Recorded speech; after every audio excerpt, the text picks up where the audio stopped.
Bismillah. Dans 5 minutes prend fin votre translation ultradimensionnelle. Les mots s'inscrivent en lettres lumineuses sur l'écran de commande qui scintille devant vous. Un signal sonore retentit peu après. Le module tout entier vibre. Bientôt vous allez entrer dans le système d'Aleph Sini, et si jamais il y a un traître parmi les agents de la brigade fédérale, vous avez tout à craindre du sort qui vous attend à l'arrivée. Dans 4 minutes, prend fin votre translation ultradimensionnelle. Pivotant souplement sur votre couchette antigravitationnelle, vous vérifiez une deuxième fois le bon fonctionnement des armes dont est équipé votre vaisseau spatial. Des intégrateurs, ok. De missiles et têtes chercheuses, MTC, vous n'avez qu'à effleurer le bouton de mise à feu. Détecteur de brouilleurs d'ondes, prêt à être connecté. Drôle de matériel quand même, pour un négociant interplanétaire. Enfin, personne ne doit le soupçonner sauf si vous êtes amené à en faire usage. Jusque-là, votre pseudo-identité vous protège. Vous mettez en marche le pilotage automatique et vous connectez le détecteur de brouilleurs d'ondes pour échapper au contrôle des radars d'Aleph Sini. Le changement de dimension vous donne tellement mal au cœur que vous grincez des dents. Préparez votre insertion dans l'espace-temps réel. Ça y est, c'est le moment. La capsule autopropulsée se libère du corps de la fusée et fonce droit dans l'espace interstellaire. Vous aussi êtes à une vitesse supérieure à celle de la lumière. Les objets s'atomisent comme pulvérisés, puis se recomposent dans leur forme et leur dimension antérieure. Impressionnant, sauf les nausées qui vous ont pris sur la faim. Je crois que je vais choisir la station orbitale pour commencer mon enquête. Allons-y. Vous vous posez sur la base spatio-orbitale de Kelter, qui se trouve sur la partie continentale de la planète, et n'est distante que d'une dizaine de kilomètres de la capitale. Votre vaisseau est remorqué jusqu'à une aire de stationnement, et à votre grand étonnement, plusieurs douaniers montent à bord pour procéder à une inspection. Trafic de stupéfiants, demandez-vous? Non, matériel technologique de haute précision, réplique-t-il en vous regardant d'un air suffisant. Puis l'un des deux montre du doigt votre détecteur de brouilleurs d'ondes. Comme cela, par exemple. Désolé, mais cet appareil est interdit à l'importation. Nous allons devoir vous le confisquer. Puis, il quitte votre appareil en vous souhaitant un bon séjour sur Kelter. Vous allez devoir rayer le détecteur de brouilleurs d'ondes figurant sur votre feuille d'aventure. Plutôt brutal comme réception, mais bizarrement, ils n'ont même pas demandé à inspecter votre cargaison. Vous pouvez poser quelques questions ici et là sur la base. Rendez-vous au 394 ou bien demander la collaboration des autorités locales. Rendez-vous au 255. Mais si vous souhaitez passer inaperçu et agir discrètement, vous pouvez aussi vous livrer à une enquête, par exemple, dans l'un des bars de la base. Rendez-vous alors au 299. Concernant les autorités locales, je ne leur fais aucunement confiance car il y a tellement d'agents corrompus. Demander ou poser des questions risque d'attirer trop d'attention sur moi. Je risque de tomber sur les mauvaises personnes. Vous ne tardez pas à découvrir une espèce de taverne grâce à une enseigne publicitaire fluorescente et de mauvais goût. Des cryptosignes animés dessinent un cuirassé en train de plonger dans un verre plein de bulles qui pétillent au-dessus d'un liquide indéfinissable. L'animation sonore est elle aussi épatante. Vrombissement de moteur à réaction, sifflement de laser, c'est tout à fait charmant. Vous poussez la porte et vous pénétrez dans un endroit minable. Repère d'épave humaine, imbibé d'alcool. L'inévitable bagarre se déroule dans un coin tandis que l'imbécile de service débite des blagues ineptes. Le bruit est assourdissant. Au-dessus du bar, un panneau indique que les étrangers ne sont pas admis. Sympathique. Allez-vous proposer un pourboire à l'une des serveuses pour qu'elle vous indique la personne la plus susceptible de livrer des informations bénévoles sur le monde de la pègre? Rendez-vous au 30. Ou préférez-vous vous mêler à la foule et faire confiance à votre flair? Rendez-vous au 362. Donner un pourboire à une serveuse, là le choix Khatini, ce ne sont pas mes habitudes. Et puis elle risque de te guider et de tomber sur un groupe de bandits qui risquent de me faire la peau.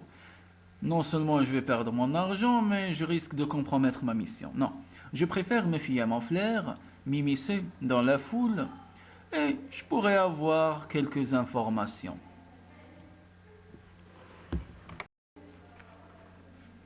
Vous vous mêlez au consommateur que vous examinez soigneusement afin de trouver la personne qui pourrait vous renseigner. Lancez un dé. Si vous obtenez le chiffre 1, c'est un homme pâle aux traits tirés à l'air abattu. Rendez-vous au 314. Si c'est le 2 qui sort, la personne est une grosse femme entre deux âges, en train de jouer aux cartes à une table. Rendez-vous au 343. Si vous faites de 3 à 6, rendez-vous au 382. Eh bien, je vais lancer le dé, on verra. Eh bien, c'est un 4, alors du coup, je vais devoir me rendre au 382. Vous remarquez un membre du personnel navigant à l'esprit un peu dérangé. Il vous attrape par le cou tandis que vous êtes accoudé au bar et vous murmure dans l'oreille d'une voix sépulcrale. Prenez garde. En fait, il sait peut-être quelque chose. Vous lui offrez un verre et vous allez vous asseoir à une table en sa compagnie. Rendez-vous au 245. Vous ramassez quelques-uns des dossiers qui traînent à terre et vous vous installez devant la console d'un ordinateur. Jetez 2 dés. Si le chiffre obtenu est supérieur ou égal à votre total d'habilité, rendez-vous au 164. S'il est inférieur, rendez-vous au 125. Je vais lancer le dé. Eh bien, malheureusement, le total est inférieur. Alors du coup, je vais devoir y aller au 125. Les dossiers sont sans intérêt. La console d'ordinateur, en revanche, se révèle être une mine de renseignements une fois que vous en avez découvert le fonctionnement. Elle diffuse en effet sans interruption le même message. Avertissement à tous. Les fédéraux nous ont découvert. Détruisez tous les dossiers. Détruisez ensuite ce message. Réunion Paradis. 34 degrés, 16 minutes 42 secondes de longitude ouest. 16 degrés, 0 minutes 1 seconde de latitude nord. À 21h30, soyez efficaces. Signé Zeragros et Bombabé. Parfait. Vous en savez maintenant assez pour quitter le bureau. Et il vous suffira de jeter un coup d'œil sur une carte pour savoir que ces coordonnées sont celles d'une petite île située à 4000 km de la côte continentale. Rendez-vous au 330. Vous louez un hélijet à l'enrayon d'action et vous vous envolez en direction de la petite île que vous atteignez rapidement. Vous constatez qu'elle est recouverte d'une épaisse végétation, mais en la survolant, vous découvrez une grande clairière qui a été aménagée en aire de lancement de navettes spatiales, flanquée de 2 plateformes d'atterrissage pour hélijet. Un transporteur antigravitationnel se trouve également non loin de la piste. L'une des plateformes est déjà occupée par un appareil. Vous posez le vôtre sur l'autre et vous mettez pied à terre. Maintenant que vous êtes au niveau du sol, vous remarquez 3 tunnels qui semblent s'enfoncer profondément sous terre. 2 d'entre eux sont fermés par une petite porte, alors que le troisième l'est par un large ventail. Allez-vous vous diriger vers 301 ou vers l'une ou l'autre des portes? Rendez-vous au 311 ou au 301. Ouvert le ventail, rendez-vous au 67. Mais vous pouvez également jeter un coup d'œil sur le transporteur antigravitationnel. Rendez-vous au 281. Ma foi, je pense que j'ai le temps d'aller jeter un coup d'œil aux portes ou au ventail. Mais avant, je préfère bien jeter un coup d'œil au transporteur antigravitationnel. Qui sait, peut-être je serai éclairé en ayant de nouvelles informations.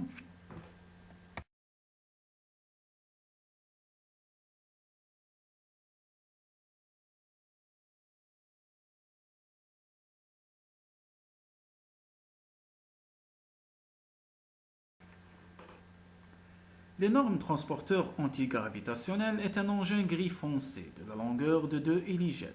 Il flotte à 1 mètre environ au-dessus du sol.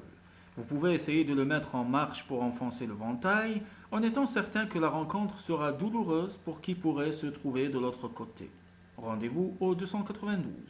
Mais si cette idée ne vous séduit pas, vous pouvez aussi bien vous diriger vers l'une ou l'autre des portes. Rendez-vous au 311 ou au 301.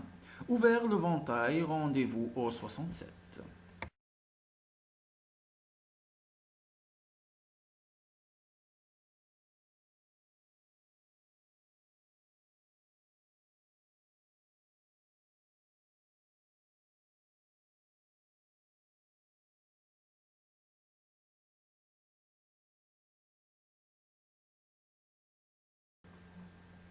Au lieu de jouer au cow-boy et d'attirer l'attention sur moi et d'échouer dans ma mission, je préfère me faire discret et je vais devoir choisir entre les portes et le ventail.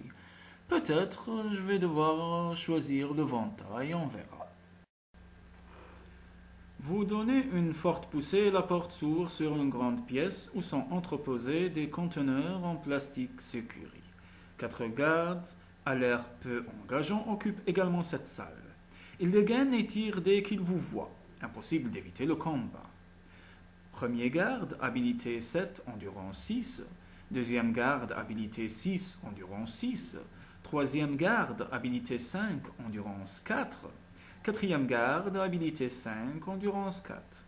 Si vous êtes vainqueur, rendez-vous au 28. Eh bien, je vais lancer les dés et tenter le diable. Ouf, j'y ai échappé belle. Allons à la prochaine étape. Les conteneurs sont pleins à craquer de Satofield. Visiblement, ils étaient prêts à être expédiés sur le continent planétaire. Dans un coin de la pièce, vous découvrez le corps attatiné d'un homme. Des marques de dents prouvent à l'évidence qu'il a été tué par un animal d'une rare férocité ou par un tortionnaire expérimenté. Après le bruit que vous avez fait, d'autres gardes alertés risquent de venir.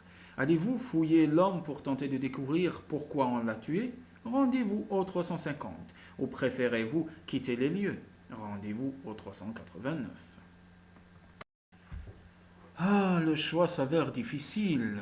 Si je fouille le bonhomme, les gardes risquent de me rattraper et de me faire la peau et tous mes efforts sont tombés à l'eau. Et si je m'enfuis, tous mes efforts ont été inutiles. Que dois-je faire? Eh bien, qui ne tente rien n'aura rien. Alors je vais fouiller le bonhomme à mes risques et périls. L'homme ne porte aucun signe permettant de l'identifier, aucune marque de coup non plus, rien qui puisse vous renseigner sur les raisons qui lui ont valu cette horrible fin. La seule chose que vous puissiez affirmer est qu'il est mort d'hémorragie. Cependant, vous trouvez dans sa main droite 4 pilules de stumuline. Vous pouvez les prendre si vous le désirez. N'oubliez pas dans ce cas de les inscrire sur votre feuille d'aventure. Vous pouvez maintenant quitter cette pièce. Rendez-vous au 389. Vous sortez de la pièce et vous prenez le couloir, rendez-vous au 253. Le couloir vous mène à une pièce octogonale au centre de laquelle se tient un robot en argent chromé, doté de 7 palpeurs électroniques. Il a manifestement été conçu sur une autre planète. Bonjour, soupire-t-il en dépliant, pour se lever, ses 7 pattes articulées en étendant dans votre direction quelques-unes de ses antennes équipées de micro-récepteurs sensitifs. Puis il continue. Rouge est ma couleur, et d'un scorpion je suis le cœur, bien qu'à tous les arachnides je sois parfaitement étranger. En un mot, qui suis-je? Par quelle lettre de l'alphabet commence le mot qui est la solution à l'énigme posée par ce sphinx d'un nouveau genre? Le A, rendez-vous au 214. Le S, rendez-vous au 175. Le X, rendez-vous au 136. Je vais opter pour le A, ça me fait penser à une étoile dans la constellation du Scorpion. On verra qui s'ensuit. Ah, criez-vous, A comme Antares, le soleil rouge de la constellation du Scorpion. Les 7 pattes du robot se replient lentement, et avant de s'immobiliser à nouveau, la machine vous dit de sa voix métallique: c'est exact, vous pouvez passer. Rendez-vous au 58. Vous quittez la pièce par un autre couloir et vous arrivez vite à une bifurcation. À gauche comme à droite, un nouveau corridor baigne dans une vague lueur jaune avant de tourner. Si vous souhaitez prendre ce corridor sur la gauche, rendez-vous au 360. Si vous décidez de le prendre sur la droite, rendez-vous au 9. Eh bien, chez nous, les musulmans, on préfère toujours utiliser la main droite, que ce soit pour manger ou pour serrer la main. Alors, je vais devoir prendre le corridor sur la droite. On verra ce qui m'attend. Le couloir aboutit rapidement à une porte blindée sur laquelle est écrit en lettres fluorescentes Prochaine navette dans 75 heures, 31 minutes, 20 secondes. Vous revenez sur vos pas et de retour à la bifurcation, vous continuez tout droit. Rendez-vous au 360. Le couloir conduit à une porte où est accrochée une petite plaque de cuivre sur laquelle est gravé Zeragos. La porte s'ouvre automatiquement et là, assise derrière un énorme bureau, dictant du courrier à une imprimante à reconnaissance vocale, se tient l'horrible femme. Oui, dit-elle sans tourner la tête, pensant certainement que vous êtes l'un de ses subordonnés. Que voulez-vous? Oui, répète l'imprimante à reconnaissance vocale, que voulez? Silence, stupide machine, hurle la femme, je suis en train de parler à... Elle lève les yeux et vous reconnaît. Elle plonge la main dans un tiroir pour y prendre une arme. Allez-vous la combattre au pistolet laser? Rendez-vous au 321. Ou à main nue? Rendez-vous au 282. Eh bien, taper sur une femme, c'est pas vraiment galant. Mais ai-je le choix? J'ai une mission à remplir. Et puis, il y a des vies en jeu. Alors, c'est avec un pincement au cœur que je vais devoir combattre cette horrible femme. Mais je préfère utiliser un pistolet laser qu'utiliser mes mains. Comme ça, je n'aurai pas à lever la main sur une femme. Et puis, un pistolet laser, c'est plus efficace et plus rapide. Vous faites feu l'un sur l'autre. Zera, habilité 8, endurance 11. Si vous êtes vainqueur, rendez-vous au 165. Eh bien, je vais lancer le dé et on verra. Ouf, je passe de près. Heureusement pour moi. Zera est immobile. Le terminal se désintègre, criblant le bureau d'éclat. Vous ne remarquez rien de bien intéressant dans la pièce. Rendez-vous au 126. Vous quittez la pièce par une porte qui s'ouvre derrière le bureau. Sur ce doigt, qui doit être à l'évidence un centre de contrôle. D'immenses écrans couvrent les murs, sous lesquels sont disposés des terminaux d'ordinateur. Sur les écrans apparaissent les courbes de production de Stoffel, exprimées en mégatonnes par mois, ainsi que les fréquences des vols arrivées et départs, entre les îles et le continent. Un graphique orbital donne également avec précision la localisation de l'astéroïde, de production. Ainsi, vous n'aviez découvert qu'une partie du circuit complet de l'organisation. Il vous manquait l'astéroïde. Rendez-vous au 87. Vous retournez sur le continent et de là, vous vous propulsez vers l'anneau d'astéroïdes. Si votre réseau a été détruit, vous devez pour ce faire en louer un autre pour 2000 crédits. Si vous n'avez pas la somme suffisante, votre mission s'achève ici. Vous entrez bientôt dans la zone de l'astéroïde, contrôlée par les trafiquants de stupéfiants. Un avertissement en lettres lumineuses s'inscrit alors sur l'écran de commande de votre vaisseau. Champ de force miné. Vous faites apparaître l'image sur l'écran, les mines sont sphériques et forment une chaîne globuleuse autour de l'astéroïde. La situation devient délicate. Allez-vous faire feu sur les mines pour vous ouvrir un passage, rendez-vous au 48, ou préférez-vous tenter de manœuvrer habilement pour les éviter, rendez-vous au 19. Dur choix à prendre. Soit j'explose les mines et les trafiquants vont croire que je me suis explosé. Et une fois qu'ils croient que je suis mort, je pourrais faire ce que je voudrais. Parce qu'il ne faut pas oublier qu'une fois que j'avais immobilisé Zera, ils se doutent bien que je les poursuis. Et si je manœuvre habilement, il y a risque de me faire prendre ou d'y échapper. Dur choix à faire. Que dois-je faire? Me passer discret et manœuvrer habilement et tenter ma chance, ou exploser les mines et y passer? Eh bien, ma foi, je vais exploser les mines et passer à travers. Vous visez l'une des mines, une sorte de petite boule chargée d'une énergie potentielle suffisante pour vous réduire en atomes, et vous faites feu.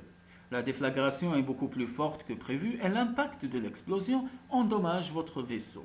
Vous aviez mal calculé votre marge de sécurité, ce qui vous fait perdre un point de défense. Par chance, grâce à l'inattention de vos ennemis, les mines ont été mal réparties. Une réaction en chaîne s'amorce et elles sautent toutes, vous laissant la voie libre. Vous pouvez maintenant continuer en direction de l'astéroïde. Rendez-vous au 312. L'astéroïde est une véritable forteresse équipée d'une batterie de désintégrateurs d'une énorme puissance. Votre passage dans le champ de force miné a donné l'alerte et instantanément, le dispositif de riposte a été activé. Maintenant, tous les moyens de défense de l'astéroïde sont mobilisés pour vous détruire. Il va vous falloir vous mesurer à ce système de haute précision technologique avant de tenter le moindre atterrissage. S'il vous reste des missiles à tête chercheuse, vous pouvez les lancer. L'astéroïde perdra 2 points de défense pour chaque missile tiré. Système de défense de l'astéroïde, arme offensive 9, défense 6.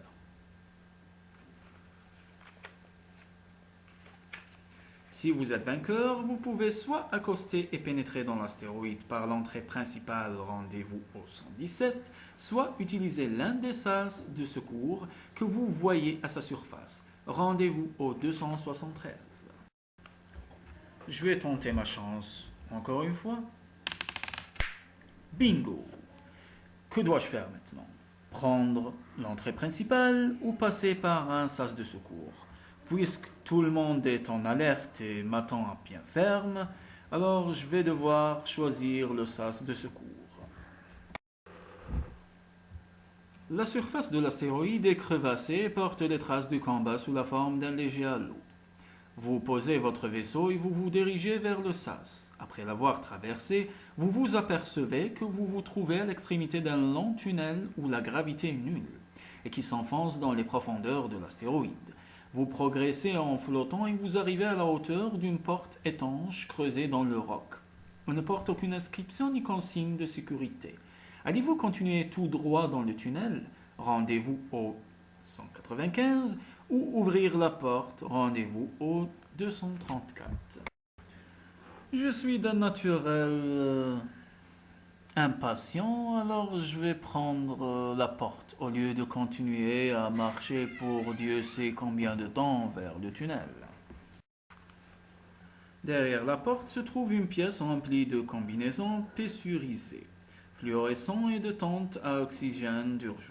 Vous n'en avez nullement besoin à l'intérieur de l'astéroïde. Aussi, vous quittez la pièce et vous reprenez votre progression dans le tunnel. Rendez-vous au 195. Le tunnel débouche dans une salle cylindrique. Devant vous flotte un étrange dispositif nucléaire composé de 4 cubes assemblés en X. Le centre en est vide. Cet étrange dispositif vous empêche de passer car des éclairs brillants, chargés d'électrons bleus, circulent d'un cube à l'autre en traversant le vide central. La construction se déplace dans votre direction en émettant un bourdonnement grave. Les décharges se font de plus en plus fréquentes. Elles désignent de grands arcs électriques bleutés qui grandissent dans votre direction. Allez-vous tirer sur cet engin inquiétant? Rendez-vous au 78. Essayez de vous glisser dessous? Rendez-vous au 39. Ou bondir sur lui pour lui donner un violent coup de pied en espérant que cela va perturber son contrôle directionnel. Rendez-vous au 380. Eh bien, dur choix à faire. Lui tirer dessus risque de causer une explosion et j'y risque de laisser la peau. Lui sauter dessus et lui donner un coup de pied en espérant que cela va perturber son contrôle directionnel, j'y crois pas trop. L'espoir, ne fait pas vivre, hein. Je vais pas laisser ça au hasard. Et puis, j'y crois pas taper sur une télé pour qu'elle reprenne service. Non, j'y crois pas trop. M'y glisser dessous, je risque d'être touché, je risque d'être écrasé. C'est vraiment très difficile. Mais je ne veux ni prendre le risque d'une explosion en lui tirant dessus, ni mettre ma vie entre les mains du hasard et lui donner un violent coup de pied. Je vais tenter ma chance en me glissant dessous. On verra bien par la suite. Jetez 2 dés. Si le chiffre obtenu est supérieur ou égal à votre total d'habilité, rendez-vous au 302. S'il est inférieur, rendez-vous au 341. Eh bien, je vais lancer les dés pour la énième fois.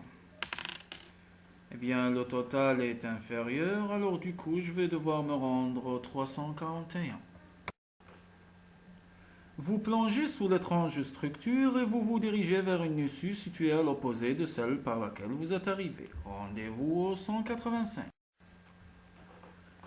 Vous quittez la pièce par un tunnel où la gravité est nulle, qui aboutit à un carrefour. Allez-vous prendre le tunnel qui vous fait face? Rendez-vous au 293. Le tunnel de gauche? Rendez-vous au 332. Le tunnel de droite? Rendez-vous au 146. Eh bien, je vais aller droit au but, comme disent les Marseillais. Le tunnel se termine dans une gigantesque caverne grossièrement taillée, traversant cette caverne selon une diagonale qui aboutit à l'entrée d'un autre tunnel. 3 sphères métalliques flottent dans l'espace, chacune équipée de sortes de protubérances ressemblant à d'énormes poignées. Le reste de la caverne est rempli de monstres à cloques, des créatures sans yeux, sans organes sensoriels, munies uniquement de longs tentacules, dont elles se servent pour palper inlassablement l'atmosphère dépourvue de gravité qui les entoure. Allez-vous tenter d'atteindre l'autre issue de la caverne en sautant de sphère en sphère? Rendez-vous au 137. Ou en vous frayant un chemin parmi les monstres à cloques? Rendez-vous au 254. Eh bien, que des choix difficiles, des décisions vraiment difficiles à prendre. Jouer au Mario et sauter de sphère en sphère ne me paraît pas une bonne idée. Parce que je ne suis pas acrobate, je ne vais pas me fier au hasard. Tenter de combattre toute cette armada de monstres, je ne crois pas avoir la force, ni l'habilité, ni l'endurance de les combattre tous en même temps, d'y arriver. Je vais pas jouer au Zoro, je vais jouer au Mario et on va voir si j'y arrive ou pas. Jetez 2 dés. Si le chiffre obtenu est supérieur ou égal à votre total d'habilité, rendez-vous au 98. S'il est inférieur, rendez-vous au 59. On va jeter les dés encore et encore. Eh bien, cette fois, le total est supérieur à mon total d'habilité. Alors, je vais m'y rendre au 98. Vous manquez la sphère de peu et vous glissez le long de sa surface, vous raccrochant au dernier moment à son espèce de poignée inférieure. Malheureusement, vous êtes à portée de l'un des monstres et avant que vous ayez pu faire le moindre geste, vous le voyez ouvrir une effroyable gueule aux dents acérées qui vous mordent cruellement. Vous perdez 4 points d'endurance. Rendez-vous au 59. Vous avez réussi votre saut sur la première sphère. Préparez-vous à bondir sur la suivante. Jetez 2 dés. Si le chiffre obtenu est supérieur ou égal à votre totale habilité, rendez-vous au 10. S'il est inférieur, rendez-vous au 361. Jetez les dés encore une fois. Eh bien, cette fois, je vais devoir me rendre au 10.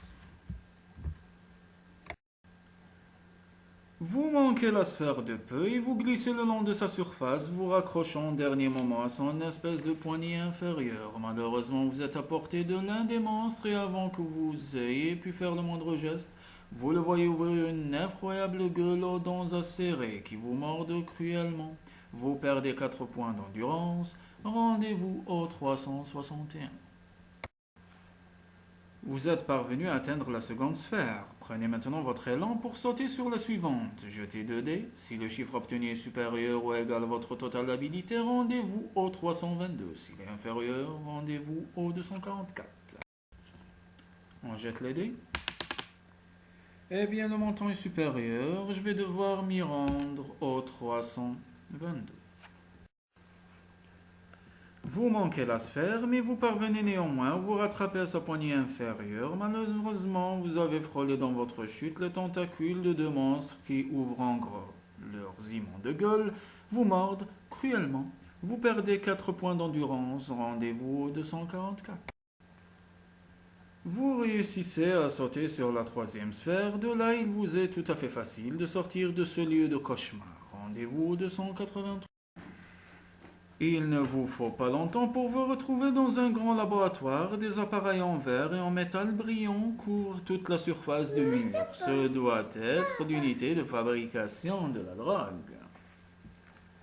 C'est là qu'est raffinée la majeure partie du Sato Field D, qui est ensuite écoulé sur tous les territoires des espaces intergalactiques. Il n'y a personne, et vous en profitez pour détruire le plus de matériel possible. Ce faisant, vous remarquez que ce laboratoire possède deux issues, une porte et un couloir. Que choisissez-vous? La porte, rendez-vous au 166, ou le couloir, rendez-vous au 205. Eh bien, je vais devoir choisir la porte. Allah yaftah alina biban al-khair. Vous pénétrez dans une pièce où règne une gravité normale. En fait, cette pièce est une fosse profonde qu'un pont étroit et sans garde-fou permet de traverser. Malheureusement, sur le pont se trouve un tripode et il n'a pas l'air commode. Dans chacune de ses trois pattes, il tient une masse électrique. Il vous fixe de ses trois yeux. Heureusement, il n'a aucune gueule. Mais quelle gueule énorme! Halte, dit-il, et sans même vérifier si vous obéissez, il vous expédie plusieurs éclairs saturés d'électrons. Si vous avez sur vous du Sato Field D, rendez-vous au 127, sinon rendez-vous au 88. Vous prenez dans votre main quelques comprimés de Sato Field et vous avancez sur le pont. De brillantes traînées d'électrons denses autour de vous. Lorsque vous êtes tout près du tripode cybernétique, vous lancez les comprimés de Sato Field D dans sa gueule béante et vous reculez rapidement vers la porte. Le monstre cesse de tirer, mâchonne puis s'accroupit sur son arrière-train et bascule dans la fosse. Rendez-vous au 49. Le tripode vaincu, vous traversez le pont et vous vous engagez dans le couloir qui s'ouvre à son extrémité. Au bout de quelques pas, vous parvenez à une bifurcation. Allez-vous tourner à gauche, rendez-vous au 352, ou à droite, rendez-vous au 20. À droite, toujours à droite. Le couloir mène au poste de contrôle du réacteur nucléaire de l'astéroïde. Des tableaux de commande et des écrans recouvrent les murs. Mais curieusement, à l'exception d'une serrure à combinaison, vous ne remarquez aucune manette, aucun levier. Tout doit fonctionner par programme informatisé. Si vous avez la clé qui décode la combinaison de la serrure, rendez-vous au 391. Sinon, vous revenez sur vos pas jusqu'à l'embranchement et vous prenez l'autre couloir. Rendez-vous alors au 352. Le couloir mène à une toute petite pièce cubique dont toutes les surfaces brillent d'une lueur rouge, au centre de laquelle vous distinguez un petit bouton noir.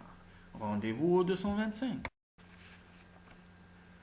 Allez-vous presser le bouton de la porte qui se trouve devant vous? Rendez-vous au 118. Derrière vous, rendez-vous au 157. À gauche, rendez-vous au 196. À droite, rendez-vous au 235.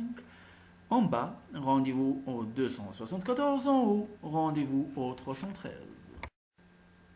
Je vais opter pour le bouton qui est devant moi. Vous recevez une forte décharge électrique. La porte ne s'ouvre pas. Vous perdez un point d'endurance. Retournez au 225. Je vais presser alors le bouton qui se trouve à ma droite. Vous recevez une décharge de protons. La porte ne s'ouvre pas. Vous perdez un point d'endurance et vous devez retourner au 225. On va tenter le bouton d'eau. Toujours plus haut. La porte s'ouvre sur une pièce cubique en tout point identique à celle que vous venez de quitter. Rendez-vous au 186. Sur le bouton de quelle porte allez-vous appuyer? Celui qui vous fait face, rendez-vous au 79. Celui qui est dans votre dos, 40. Celui de gauche, 381. Celui de droite, rendez-vous au 342. Celui d'en haut, rendez-vous au 303. Celui d'en bas, rendez-vous au 264. Eh bien, pour une fois, on va essayer le bouton de gauche. La porte s'ouvre sur un somptueux living room. Lumière tamisée, épais, tapis et mobilier de luxe ultra moderne. Il y a même à côté de la porte une teinture réfléchissante, dernier cri, qui représente en trompe-l'œil une scène terrestre dans le mur. Vis-à-vis de la porte d'entrée, sur le seuil de laquelle vous vous tenez, s'ouvre un grand couloir qui mène à une pièce identique et décorée de la même façon. Au milieu de ce couloir se tiennent deux silhouettes exactement semblables. Il doit s'agir de Billy Bomb, Babette. Sous chacun de ses deux bras gauche pointent deux énormes pistolets laser, modèle Vank multiperformants et hyper sophistiqués. Bonsoir, disent-ils tous les deux ensemble. Ta dernière heure est arrivée. Stup. Allez-vous faire feu sur la silhouette de gauche? Rendez-vous au 69. Sur celle de droite, rendez-vous au 108. Ou préférez-vous chercher le moyen de les neutraliser toutes deux? Rendez-vous au 147. Je ne peux pas me tromper lors de ce choix, car si je choisis celui de droite et qu'il s'avère faux, je risque de mourir, et même chose concernant celui de gauche. Alors je vais devoir trouver un moyen pour les neutraliser, tous les deux, et ne prendre aucun risque. Vous sautez à travers l'écran miroir, Babette est derrière debout et il est tourné vers le mur opposé. Les silhouettes n'étaient que ses reflets. Vous l'attrapez à bras le corps et vous le plaquez au sol. Vous roulez tous les deux sur l'épais tapis, vous luttez et vous combattez au corps à corps. Billy Bomb Babette, habilité 10, endurance 8. Si vous êtes vainqueur, rendez-vous au 400. Eh bien, on va jeter les dés et on va voir notre chance. Eh bien, je viens de le battre, mais vraiment à un point de près, mais difficilement. Eh bien, tant mieux pour l'aventure. On va voir ce qui nous attend en 400. En capturant Billy Bomb Babette, vous avez éliminé le chef du réseau des anneaux de Kelter. Toutes nos félicitations, l'organisation des trafiquants de stupéfiants est maintenant totalement démantelée. Votre mission est un succès total. Eh bien, ma foi, ça a été long, hein, mais vraiment long.